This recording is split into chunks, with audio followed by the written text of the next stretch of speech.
Welcome back to FryMinis. I'm Eric, and today in our Wild Beyond the Witchlight coverage, we're going to start taking a look at the factions, starting with the Hourglass Coven.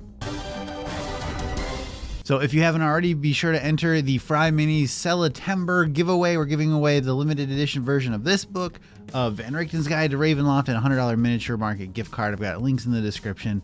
It's free. Go check it out. And also, I'm putting all of these videos, all of these Witchlight videos into one big playlist. So take a look at that playlist and then it'll autoplay and everything's right there and it's super cool. All right, so this video might contain minor spoilers for the adventure.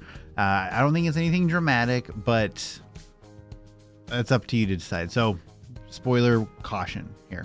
So the Hourglass Coven is a group of hags that control the Domain of Delight Prismere right now in the Feywild.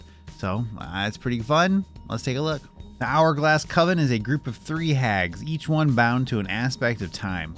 One reflects the past, another reflects the present, and the third reflects the future. These hags are utter wickedness distilled into corporeal forms, driven by a lust for secrets that can be used to manipulate their prey. Skabatha Nightshade, Bavlorna Blightstraw, and Endalyn Moongrave are daughters of Baba Yaga. The 3 became wild with jealousy when Igwilv, Baba Yaga's adopted daughter, surpassed them in power and carved out a Feywild domain for herself in the guise of an archfey named Zybilna. The hags wormed their way into Igwilv's good graces, biding their time until they could wrest the domain from her clutches. They waited until Igwilv was lured away on an important matter to imbue Igwilv's cauldron with the ability to freeze time.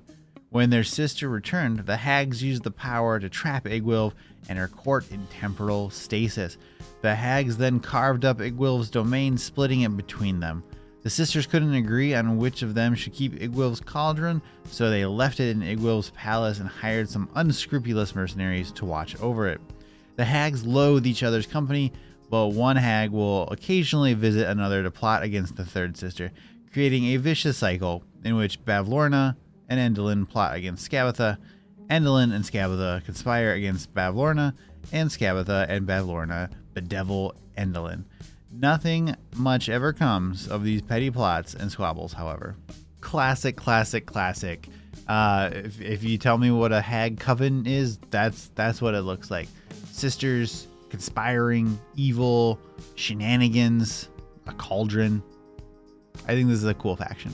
And we even get a little section about spellcasting for them. On the rare occasions when all 3 hags of the Hourglass Coven are within 30 feet of one another, any one of them can use an action to cast one of the following spells, requiring no material components with a spell save DC of 14. Detect Thoughts, Dispel Magic, Finger of Death, Glibness, Locate Creature, Mass Suggestion. Once a spell from this list has been cast, no member of the Coven can cast that shared spell again until the next dawn, when the Coven regains all of its shared spells. It's cool. I mean, it's a Coven, right? So even though they're super powerful hags, at the end of the day, they're still hags. Okay, so up next, we're going to take a look at Bavlorna, the first hag. Younger than Skabatha and older than Endalyn, Bavlorna is called Slack-Jawed Lorna because her wide mouth is prone to hang agape. Flies flit in and out of it. She is the hag of the present, the here and now, the moment to moment. Those desperate individuals who seek her out do so to find a remedy for a nagging problem or anxiety. Though she despises unannounced visitors, a tragic tale of woe and misery put her in a bargaining mood. If these visitors enter into an agreement with Bavlorna, she'll use her powers to resolve their pressing problems in exchange for something of use to her. Bavlorna's alignment is neutral evil. She has the personality trait of I detest chores and would rather have other creatures do them for me. An ideal of I don't care about the past or future. I live in the present. What I do now, this very moment, is all that matters. Her bond is I'm safe in my cottage. Why should I leave it when I can make others come to me? And her flaw is watching someone run Wittershins that makes me sneeze uncontrollably. Sounds cool. She's got hers. Come and get it. Okay. Bavlorna has a toad-like face with a mouth that magically widens and elongates, enabling her to swallow creatures whole. Her bulging eyes move independently, constantly scanning her surroundings. Stained and moldering patchwork garments hide much of the leathery, mummified flesh that stretches over Bavlorna's compact frame and extraordinarily long, spindly limbs. She must submerge herself in a briny concoction for an hour each day, or her body will dry out until it locks up in a kind of living rictus, and she will remain that way until submerged. As the hours pass between each immersion, her movements become more ponderous and her skin audibly cracks as she moves. Bavlorna lives like a hermit. She is frazzled, impatient, paranoid, and vindictive, lashing out at anyone she thinks is trying to deprive her of her treasures she has tucked away in her cottage. She trusts no one, and so she creates tiny duplicates of herself called lornlings to serve as her attendants. When she travels away from her lair, she does so on her bobbing lily pad, accompanied by lornlings, which use the quickling stat block. I'll tell you, this is my favorite look of the hag because it's just so out there. Bavlorna is allergic to the sight of creatures running counterclockwise in circles, a motion known as running widdershins. Creatures that run widdershins within 10 feet of Bavlorna cause her to lapse into a fit of sneezing. Bavlorna is CR 7, so she's pretty strong here.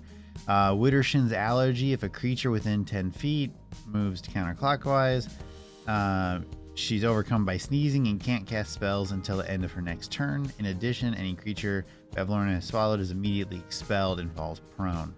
I can definitely relate to these allergies. No, Bavlorna's stat block seems pretty fun.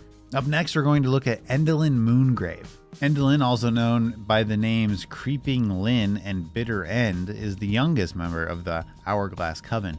People come to her to learn about their futures, which she spells out through grotesque theatrical pageants. As payment, she snatches away a portion of each client's free will, preventing them from taking certain courses of action in their lives. Her petitioners often learn of a dreadful fate that awaits them, but find themselves unable to prevent it due to the cursed terms of their deal.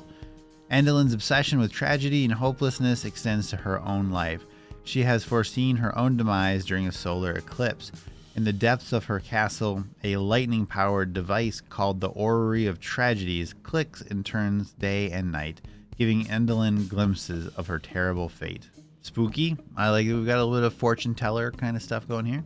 Endolin's alignment is neutral evil. Her personality trait is I have foreseen not only this moment, but the next as well. Nothing surprises me. Her ideal is each of us gets to play the lead in our own tragedy. But if you can't be bothered to put on a good show before you die, don't waste my time. Her bond, my world is the stage and my theater is of paramount importance to me. Her flaw, my death will occur during an eclipse. That is my doom and I can't change it, but I will do everything within my power to forestall it. Endolin looks pretty gross. Endolin's emaciated form is hidden under the layers of her elaborate costume. Part dress, part mechanical theater, the outfit makes her look frighteningly tall. Without it, she is hunched and withered bag of bones. She shrouds her wrinkled features behind a gauzy theater curtain veil.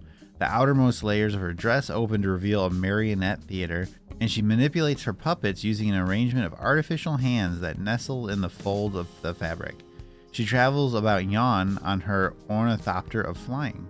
I think Bavlorna was kind of like more of like a fun kind of hag, and this one is just like creepy. Endolin's weakness. The only way to dispose of Endolin for good is to slay her during an actual solar eclipse or in the presence of a symbolic depiction of one. Okay, and so looking at her stat block, she's actually a little bit weaker, CR 6. Eclipse to Doom. Endolin can only be killed if she's reduced to 0 hit points during a solar eclipse or if she's within 60 feet of a symbolic representation of one. Otherwise, Endolin disappears in a cloud of inky smoke when she drops to 0 hit points, along with anything she's wearing, carrying, and reappears 24 hours later in the same location or the nearest unoccupied space. Ooh, I really like Puppeteer's Leash. Does some psychic damage, and if the target is large or smaller, Endolin telekinetically moves it up to 10 feet in any horizontal direction. And now our eldest hag, Skabatha. Skabatha is the oldest member of the Hourglass Coven. Better known as Granny Nightshade, she offers her assistance to those who are haunted by regret. Her deals often result in cruel twists, for example. A petitioner who asks to be reunited with a lost love might be transformed into one of their loved one's cherished items, such as a favorite bonnet. Skabatha assumes the guise of an old toy maker, part toy herself.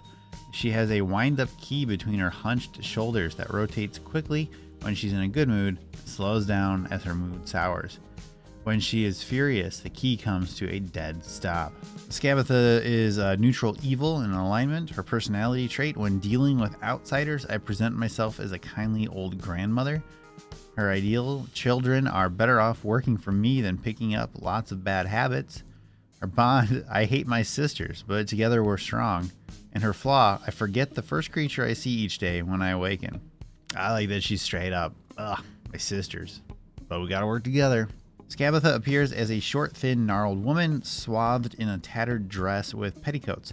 Cracked white face paint plasters her features with crimson splotches on her cheeks and thick mascara coating her sparse eyelashes.